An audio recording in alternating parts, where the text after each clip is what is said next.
My name's Dave DeBow, founder of MoneyPartnerFormula.com, and this show is built for everyday real estate investors who are actively doing deals and looking to scale using other people's money. So if you're an active real estate investor and you want to get featured on this show to talk about your own real estate and capital raising experiences, then just go to daveinterviewsyou.com. Now let's get rolling with this episode, and remember to subscribe for daily interview content. Hey folks, welcome back. Today, zooming in from just outside of beautiful Cleveland, Ohio, we have a very active real estate entrepreneur. We've got Miro Grgurevic, who is not only a real estate investor, he's been doing flips for years. He's doing different things as a real estate investor. He's also a realtor and is becoming kind of a one-stop shop for people from out of state and out of country who are interested in the Cleveland market. And I know I've talked to a lot of fellow Canadians who are sick and tired of just there not being any deals up here up north, and they're looking to markets like Ohio, specifically in Cleveland. So I know quite a few people that are investing there. So Miro, welcome to the show. Great to have you. Thank you so much. Thanks for having me. Give us a quick little snapshot of what does your real estate business look like? Because you're doing lots of different things, realtor, investor, property management, project management. Tell us a little bit about what it looks like. So I started off, I think 4 or 5 years ago now. I haven't actually reflected to think how long it's been, but time just goes by so fast. I connected with an out-of-country investor, and I actually started doing flips. It's kind of ironic because now I'm known amongst the Canadians as this Section 8 guy, but that's not how I started. That's not really, I mean, it's something I definitely have a lot of experience with, but it's not something like I only have been doing that historically. I started doing flips kind of more in the Slavic village, 44105 kind of zip codes. We would buy houses, and these are, let's be perfectly transparent. These are not areas I would invest in today. I prefer now C zone than higher. But I basically started by basically with my partner finding the deals, going to the houses. I take very detailed pictures and videos, even for my clients, Canadian clients, Israeli clients, whoever they are, very detailed pictures and videos. I'm going to be checking if the garage is leaning. I have the three-prong outlet thing. I don't even know what you call it, but the Section 8 people always take when they're checking your electrical because they want to make sure it's grounded, basically that it's safe for the tenant that's living there. We'll check the water. Does the water heat up? Is there plumbing? Is the S trap or peak trap there? What's going on? So very detailed, and people like that because when they're buying a house, it's very tough when you're not there. So that's one of the things I brought to the table with my partner, and then I would help manage the renovations. I would be kind of the eyes and ears, going to the houses all every day, checking on the houses, making sure contractors are working, etc. And then, once we graduated and we were doing our own buy and holds, I ended up having, and I sold my whole portfolio, but we had 2 Eden properties. And you can think of Eden properties as think of it just like a sister company for Section 8. Think of it as relatively the same thing. So maybe define what Section 8 means for some of the Canadian listeners who aren't familiar with that. Sure. So for people who don't know what's going on in Cleveland, there is an absolute gold rush happening right here, right now for Section 8 in Cleveland. The fact that you can still get houses 40, 50K in areas like Lee Miles, put 20K into it, all in, you can be 65, 70K, get 110, 115, 120K ARV, get all your money out. And if you have a 3-bedroom, your floor is about $1,500 for rent. $1,500 is your floor. That's your base. Yeah, that's where it goes up from there. And so, when you have an all in at 70, 80K and you're making $1,500, these are the types of renovations I'd look for. Just cosmetic, 2 to 4 weeks, in and out. So again, maybe define what Section 8 is for people that aren't familiar with it. Sorry, so Section 8 is a federal program. So you have basically HUD, right? HUD is basically, think of it as the government who basically decides the fair market rents. And it's a program which basically pays heavy subsidy to 100% of the rent for low income individuals, more or less. So basically, the client is really your government and Right. the tenant. So at a floor, the government is paying for about 70% to 100% of your daily amount, and the government pays you directly. If the tenant has a portion that they have to pay, they pay you separate as well. But basically, they have certain standards which they want met for these properties. Currently, they call it HQS, Housing Quality Standards Walkthrough Inspections. They go through the house, they say, I like this, I like that, I don't like this, I like that. And you basically are going to be receiving a page with everything that you need to fix. You fix those items, the tenant eventually goes into the house, and you are cash flowing with a tenant, and the government is going to be paying 70 to 100% of it. And you can do most of the same things. Like if the tenant doesn't pay, you can evict them, right? And also, one thing that's very important to mention is that the government in this situation, if the tenant doesn't pay or they do something bad to the house, they can block them from the program. Yeah. And So this there's is heavy, coveted. heavy incentive for the tenant to behave themselves. There is, but let's be honest. I don't care where you're from, who you are. People make bad decisions. Mhm. You absolutely 100% need to screen your tenants. I don't care who they are.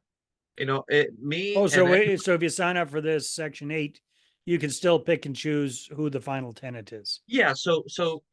There's I remember speaking with a popular Canadian, Thomas Larini, and he was so clever. And something he said to me is like, Miro, I don't just choose CMHA or Eden. I was like, what do you mean? He's like, I go to both.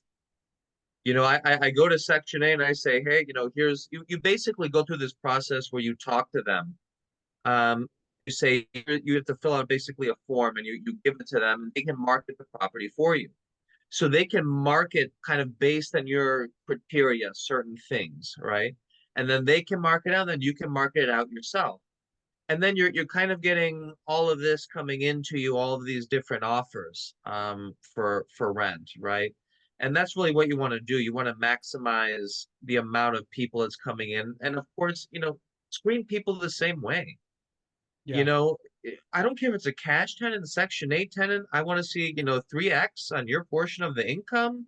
Everything else the same. It's really no different So to what's the me difference in how between I do. Section 8 and Eden? So Eden is actually a nonprofit. So CMHA is basically the Federal Housing Authority. That's the official Section 8 program with HUD. Eden, think of it as just a sister program. So it's a nonprofit that is specifically in Cuyahoga County. So you can kind of think of them like the Public Housing Authority twin of Cuyahoga Metropolitan Housing Authority for Eden. But So they're basically different it's a certain entities. area around Cleveland. Is that what I'm understanding? Correct. And, Got it. yeah, and CMHA, or let's just refer to it as Section 8, and Eden are both managed on a county level. Eden is within Cuyahoga County and only Cuyahoga County around here. They're not in Lorain County, I don't believe, but Section 8 is in Cuyahoga County and to our west, Lorain County, which is also a very desirable area. Very, very cool. So it sounds like you kind of stumbled into this whole working with out of country, out of state investors. How did you build that up into a thriving business? Sure. So that's an interesting question. I mean, just my work ethic with my Israeli partner at the time. I just became known as someone who was very diligent at taking pictures and videos. And then there was also a Wealth Genius event. Thomas Larini messaged me. He wanted me to go. I had no expectations. I just went. I delivered a presentation on Section 8, and I was kind of shocked that kind of no one even knew what Section 8 was. And Well, most of the Section, wealth genius guys are yeah. Canadians, so that would make sense, actually. Yeah. True. Yeah, because a lot of them are real estate investors, but the level of knowledge and awareness they have of American markets can differ wildly. You have some Yeah. people already have houses. Some people already have investments and know all about Section 8. Others, haven't even heard for the first time. So you're right on that. And it was just a very interesting experience. And they liked the presentation. I even went, I took um 6, 7, 8 of those investors for a day or two after the event and was just showing them houses and opportunities and kind of just helping them, just giving them knowledge and DSCR cash out refis, the BRRRR strategies, Section 8, what type of houses, what are the buy box, all these things. They were just so hungry for knowledge, as you can imagine, being from an education platform. And I just helped them where I could. And I'm now hearing from another Canadian maybe every 3 days, a new group or a new investor is like, Miro, I heard a lot about you, blah blah blah, and yeah, it's been a great experience for sure. That's great. What are some of the mistakes that you see people making, either out of country or out of state, or even local real estate investors when it comes to these Section 8 type properties? I mean, real estate in general, unless you're buying houses that are already a true rent ready, which almost never happens. Wholesalers and agents, oh, rent ready, like I don't know what Yeah, kind of rent these ready. famous turnkey Yeah. properties. You hear this term turnkey. Like when I expect turnkey, I mean I expect turnkey. I don't expect, oh, I need to put in flooring and paint. It's 15, 20K in Yeah, renovation. That's not turnkey turnkey. should be tenants already in there. Exactly. Yeah, But unfortunately, you have a massive swath of the people who want to sell you basically an assignment fee. That that's what they try to do. But to the point, renovations. Renovations, in my opinion, in particular, is the burial ground for out of state and out of country investors. One thing I always tell people is, people are not going to do what you want them to do just because you want them to do it and you're paying them. It's about how you pay them and when you pay them and aligning incentives. For example, if I'm going to get a massage, I will never pay the masseuse after the massage. I pay them before. Why? Because, oh, wow, he tipped very well. Great. That person now incentivized to give me a good massage. He knows I'm a good customer and I'll come back again. Renovations is the same thing. Like I see all of these investors who pay up front and like, oh my goodness, they won't finish. They drag their feet. You have to pay them in a way which is going to incentivize them to do the job and to do the job well and to do the job quickly, which is another important thing. You need to think a renovation company is incentivized in a fundamentally different way than you are. They want to have as many projects as possible, accumulate multiple cash flows that are happening from 4 or 5, 6 projects they're doing. They're overmanned. They just don't have the resource to do it. And then they're always looking for the person that they can just sit on the property while they're doing others. I hate to say this, and a lot of them, I don't think they even mean to do it, but it just happens as a natural consequence of them trying to scale their business. And what I do is I like a renovation agreement. I love agreements, operating agreements, renovation agreements, anything that communicates and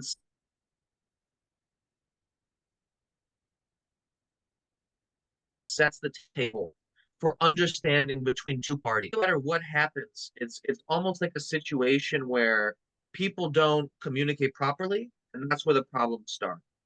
And for a renovation, I even say, listen, every day you finish early, you get $20 or $50 additional bonus, on that time. If you finish late, 20, $50. And I don't believe in paying any significant portion up front. I mean, I think if anything, okay, maybe 20% up front, get the materials. But I like to first have paid for the materials first off. So that shouldn't be a situation. But if it is, it's going to be a very small amount. And you just have to be very careful on the renovation. And so many times, with my former Israeli partner, I'll never forget the story. As I remember it, they were like, "Oh, this property management renovation company are doing things they said they weren't doing for the investor." It was like a stakeout.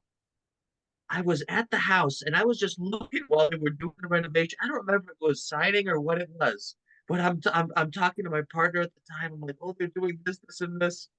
The investor calls the guy. I don't know what the communication was, and then that guy comes out. I was like, who is talking to the investors? Just screamed it out loud in front of everyone. And the moral of the story is if you cannot project power, and if you do not have that one specific person who's like your carrying beam, they're your foundation. You have to trust in this person because if you don't, I mean, you can really get burned very, very, very badly in this business.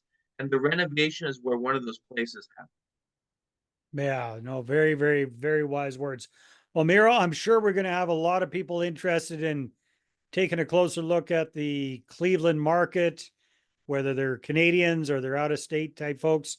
If they want to connect with you and find out more and what have you, where should they go? What should they do? Yeah, so my cell phone is and my WhatsApp, by the way. Everyone who's out of country uses WhatsApp, so do I. It's 440-714-1376. That's 440-714-1376. I would love to connect with everyone and definitely see where I can help them. And I can help on multiple levels. So looking for the properties, I'm an agent. I really became an agent to help on the acquisition, disposition side of the business, right? Finding the properties, go and show. I can go there, be there same day. And then if you're a flipper, I can help you listing the property. Managing renovations. I am in the process of forming a renovation company and also a property management company. I hope both of these things will be within the next couple of months. But Nice. at the moment, I have crews, I have people. My mother's from Spain, and I always joke, learning Spanish in my household was really not a democratic process. It was not optional, but it was a great gift. And there's a Yeah, lot of great Spanish speaking contractors here that do great work, and they do great work at great prices, and that's a big competitive advantage to have here. for sure. Well, Miro, thank you very much for your insights, for sharing a little bit about the whole Section 8 idea, telling us about Eden, and your very, very wise words about dealing with contractors. I really appreciate it. Yeah, no problem. Thank you for your time. All right, everybody, take care, and we will see you on the next episode. Hey there, I really hope you enjoyed that episode. And as always, if you want to listen to more daily interview content, make sure you subscribe. And if you're an active real estate investor and you're doing deals and you'd like to get featured on this show, then just head over to daveinterviewsyou.com. Now, at moneypartnerformula.com, we help real estate investors to create a process for predictably getting capital so they can do more deals without relying on hard money lenders or the banks. We do this by building them a private capital marketing system. Now, if you want help turning yourself into a big money capital attraction machine, then book a call with our team to see how we can help. Just visit moneypartnerformula.com to find out more. All right, take care, and we'll see you on the next interview.